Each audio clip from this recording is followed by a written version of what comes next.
তোমরা যারা ফেসবুকে পোস্টার প্রেজেন্টেশন করতে চাও আমাদের গ্রুপে জয়েন করতে পারো। ফেসবুকে ক্লাস 6 to 9 পোস্টার প্রেজেন্টেশন লিখে সার্চ করলেই আমাদের গ্রুপ পেয়ে যাবে। আমাদের এই গ্রুপে জয়েন হয়ে তোমার ক্লাসের সকল বিষয়ের পোস্টার অন্য সবার সাথে শেয়ার করতে পারবে। শিক্ষার্থীরা 7.6-এর এই অনুশীলনীটি আমাদের জন্য খুবই আকর্ষণীয় এবং শিক্ষণীয়, কারণ আমাদের দৈনন্দিন জীবনে করতে হবে এমন বেশ কিছু শিক্ষা আমরা এই অনুশীলনী থেকে জানতে পারবো। দেখো, প্রথমে আমরা প্রশ্নটি পড়ে নিচ্ছি। বলা হয়েছে read the following situations and right appropriate adverb in the blanks. অর্থাৎ নিচে বিভিন্ন পরিস্থিতির কথা বর্ণনা করা হয়েছে, সেগুলো আমরা পড়ব এবং পড়ার পরে যথাযথ অ্যাডভার্ব আমরা সেখানে ব্যবহার করব।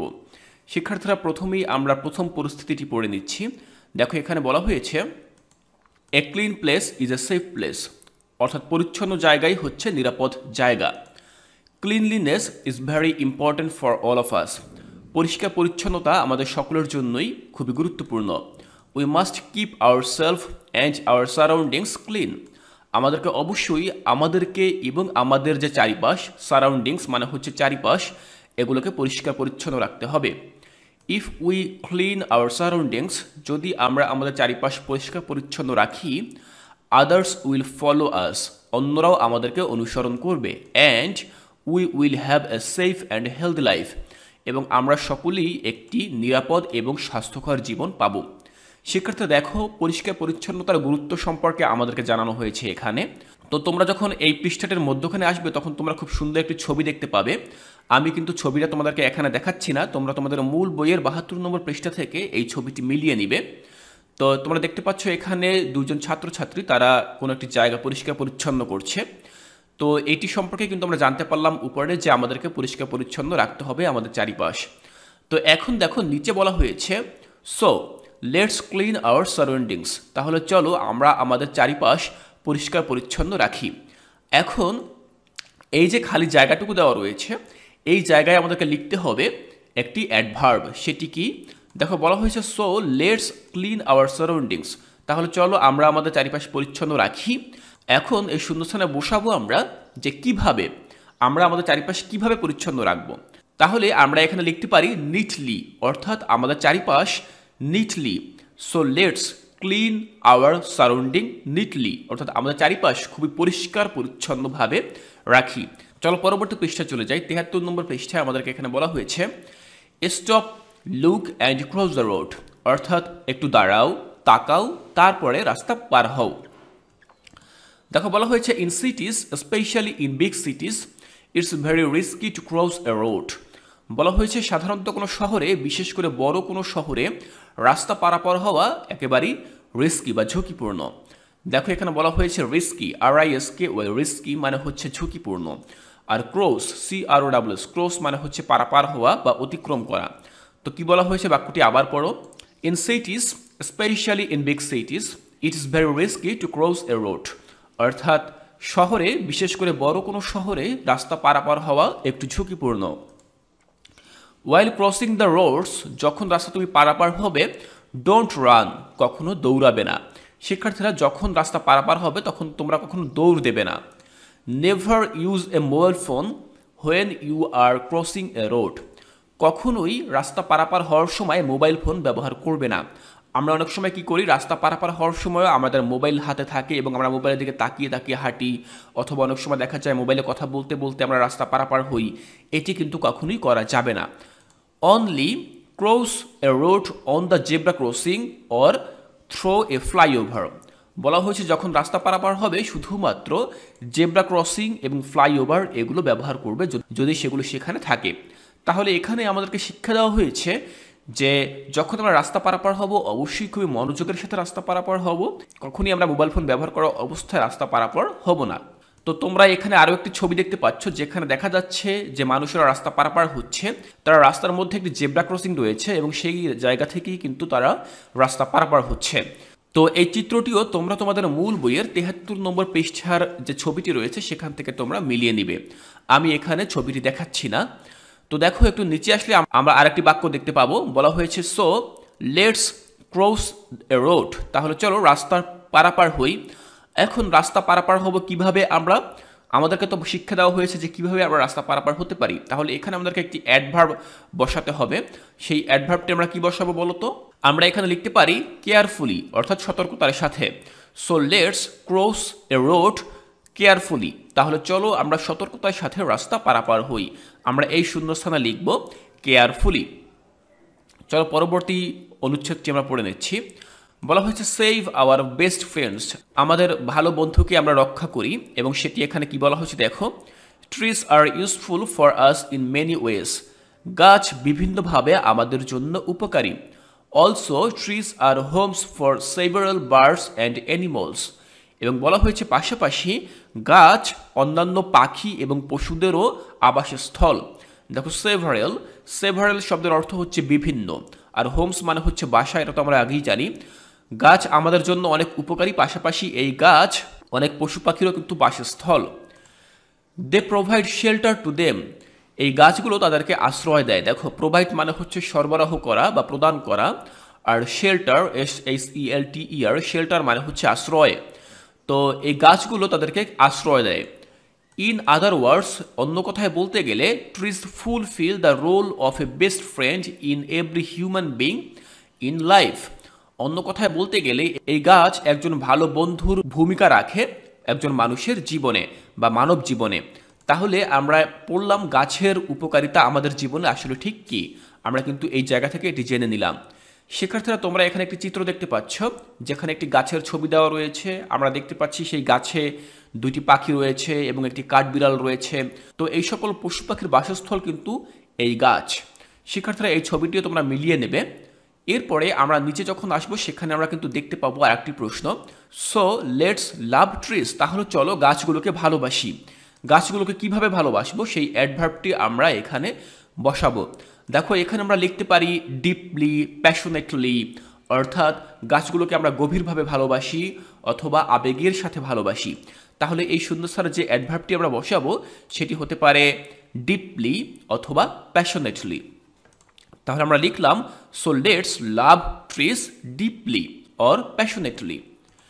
এরপরে চলো আমরা দেখে নিচ্ছি টেকনোলজিক্যাল চ্যালেঞ্জেস, অর্থাৎ প্রযুক্তিগত চ্যালেঞ্জ। দেখো বলা হয়েছে nowadays we all use so many devices like smartphone, tablets, desktops, laptops and different gaming devices. প্রথম বাক্যে বলা হয়েছে এখনকার দিনে, nowadays এখনকার সময়ে, we all use so many device, আমরা বিভিন্ন প্রকার ডিভাইস বা যন্ত্র ব্যবহার করে থাকি। এগুলো কি কি? লাইক স্মার্টফোন, আমরা স্মার্টফোন ব্যবহার করে থাকি। ট্যাবলেট ব্যবহার করে থাকি। ট্যাবলেট কি? ট্যাবলেট হচ্ছে মোবাইল ফোনের থেকে বড় যে ট্যাব সেটি। Desktop, laptop and different gaming device, আমরা কম্পিউটার ব্যবহার করে থাকি, ল্যাপটপ ব্যবহার করে থাকি, পাশাপাশি গেম খেলার জন্য কিন্তু আমরা বিভিন্ন ডিভাইস ব্যবহার করে থাকি। They help us in many ways, তারা আমাদেরকে বিভিন্নভাবে সাহায্য করে। এই যে ডিভাইসগুলো আমরা ব্যবহার করে থাকি এগুলো কিন্তু বিভিন্নভাবে আমাদেরকে সাহায্য করে। But if you overuses this device, কিন্তু যদি তুমি এগুলোকে অতিমাত্রায় ব্যবহার করো, each will create problems and risk for you, এগুলো তোমার জন্য সমস্যা এবং ঝুঁকির সৃষ্টি করবে। দেখো বলা হয়েছে এগুলো আমাদেরকে বিভিন্ন উপায়ে সাহায্য করে। But if you overuse this devices, কিন্তু যদি তুমি এই ডিভাইসগুলোকে অতিমাত্রায় ব্যবহার করো, দেখো বলা হয়েছে ওভার ইউজ, অতিমাত্রায়, যদি তুমি এই জিনিসগুলোকে অতিমাত্রায় ব্যবহার করো, ইট উইল ক্রিয়েট প্রবলেমস, এটা তোমার জন্য ক্ষতির কারণ হয়ে দাঁড়াবে, অ্যান্ড রিস্ক ফর ইউ, এবং তোমার জন্য এগুলো ঝুঁকি সৃষ্টি করবে। তারপরে বলা হয়েছে overuse of technology is very harmful for health. Overuse of technology, প্রযুক্তির অতিমাত্রায় ব্যবহার, is very harmful to health, এটা আমাদের স্বাস্থ্যের জন্য ক্ষতিকারক। Beside it will keep you not only away from your friends and family but also your study. পাশাপাশি বলেছে it will keep you not only away from your friends, এটা শুধুমাত্র তোমাকে তোমার বন্ধুদের থেকেই দূরে রাখবে না, বাট অলসো ইউর স্টাডি, এটি তোমাকে তোমার পড়াশোনা থেকেও দূরে রাখবে। শিক্ষার্থীরা আমরা এখানে জানলাম টেকনোলজিক্যাল যে চ্যালেঞ্জগুলো রয়েছে সেগুলো সম্পর্কে, অর্থাৎ টেকনোলজি আমরা আমাদের বাস্তব জীবনে ব্যবহার করি এবং অবশ্যই ব্যবহার করব, কিন্তু সেটিও হতে হবে পরিমিত মাত্রায়, অর্থাৎ যতটুকু প্রয়োজন আমরা ততটুকু মাত্রায় এই টেকনোলজিগুলো ব্যবহার করব। আমরা অতিরিক্ত পর্যায়ে এই টেকনোলজি আমরা ব্যবহার করব না। কেন? কারণ এই টেকনোলজির অতিমাত্রায় ব্যবহার আমাদেরকে অনেক সমস্যার সম্মুখীন করবে।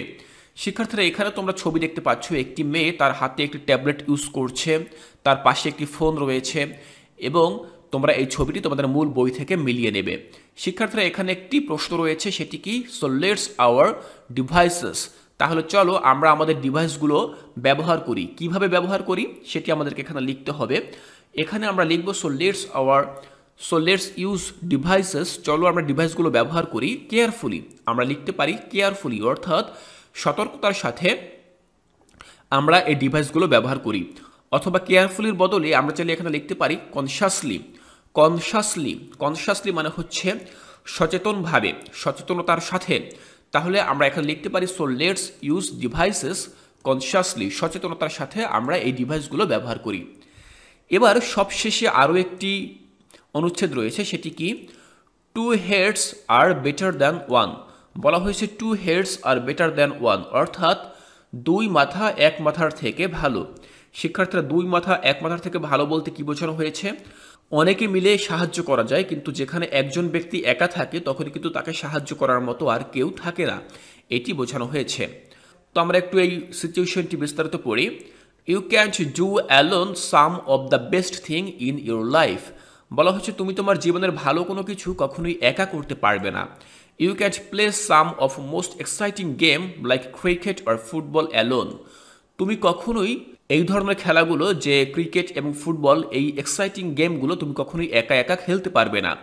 Working in a team helps make friendship. বলা হয়েছে যখন তুমি একটি দলগতভাবে কাজ করবে তখন সেটি তোমাকে বন্ধুত্ব তৈরি করতে সাহায্য করবে। In a team we can learn and support each other. একটি দলে আমরা শিখি কিভাবে একজন অন্যজনকে সাপোর্ট করা যায়, সাহায্য করা যায়। শিক্ষার্থীরা, আমরা এখানে জানলাম যে কিভাবে সকলের সাথে মিলেমিশে চলতে হবে এবং সমাজে বসবাস করতে হবে।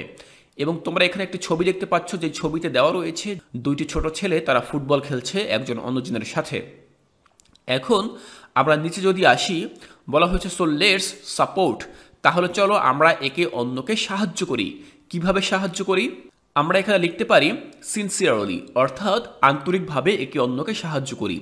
সো লেটস সাপোর্ট সিনসিয়ারলি, তাহলে চলো আমরা একে অন্যকে আন্তরিকভাবে সাহায্য করি। শিক্ষার্থীরা, আমি যে প্রত্যেকটা সিচুয়েশন এখানে তোমাদেরকে পড়িয়েছি, এটি কিন্তু তোমাদের জন্য আমি একটি পিডিএফ নোটেও তৈরি করেছি, যেখানে তোমরা সম্পূর্ণ এই সিচুয়েশনগুলো উত্তর সহ পেয়ে যাবে। চলো আমরা সেই উত্তরগুলো দেখে নিচ্ছি। এই হচ্ছে আমাদের সেই পিডিএফ হ্যান্ড নোটটি, যেখানে তোমরা সবগুলো সিচুয়েশন উত্তর সহ পেয়ে যাবে। দেখো, আমাদের প্রথম সিচুয়েশনে বলা হয়েছিল a clean place is safe place. আমরা এখানে লিখলাম so let's clean our surrounding neatly. দেখো, এই যে শূন্যস্থান যেটি আন্ডারলাইন করে দিয়েছি আমি নিচে দাগ দিয়ে, এটি হচ্ছে আমাদের উত্তর। তারপরে বলা হয়েছে stop, look and cross the road. থামো, দেখো এবং রাস্তা পারাপার হও। এখানে আমরা লিখেছি so let's cross a road carefully, তাহলে চলো সতর্কভাবে রাস্তা পার হই। এরপর দেখো বলা হয়েছে সেভ আওয়ার বেস্ট ফ্রেন্ড। ওই যে গাছের যে অনুচ্ছেদটি আমরা পড়েছিলাম গাছ বাঁচানোর জন্য, সেখানে বলা হয়েছিল so let's love trees passionately deeply dearly. আমরা কিন্তু এই লেখাগুলো এখানে বসাতে পারি। তাহলে চলো গাছকে গভীরভাবে ভালোবাসি। তারপর টেকনোলজিক্যাল চ্যালেঞ্জ, এই সিচুয়েশনে বলা হয়েছিল so let's use devices consciously properly. তাহলে চলো এই ডিভাইসগুলো আমরা ব্যবহার করি কনসিয়াসলি অথবা প্রপারলি, অর্থাৎ সচেতনভাবে আমরা এগুলোকে ব্যবহার করি। এবং সবশেষে বলা হয়েছে two heads are better than one. এখানে আমরা লিখব so let's support sincerely wholeheartedly, অর্থাৎ চলো একে অন্যকে আমরা আন্তরিকভাবে সাহায্য করি। শিক্ষার্থীরা, তোমরা দেখলে এই সিচুয়েশনগুলো আমরা কিভাবে লিখব অ্যাডভার্ব পুনরায় ব্যবহার করে। আশা করছি সম্পূর্ণ এই ক্লাসটি তোমাদের জন্য অনেক বেশি সহায়ক হয়েছে।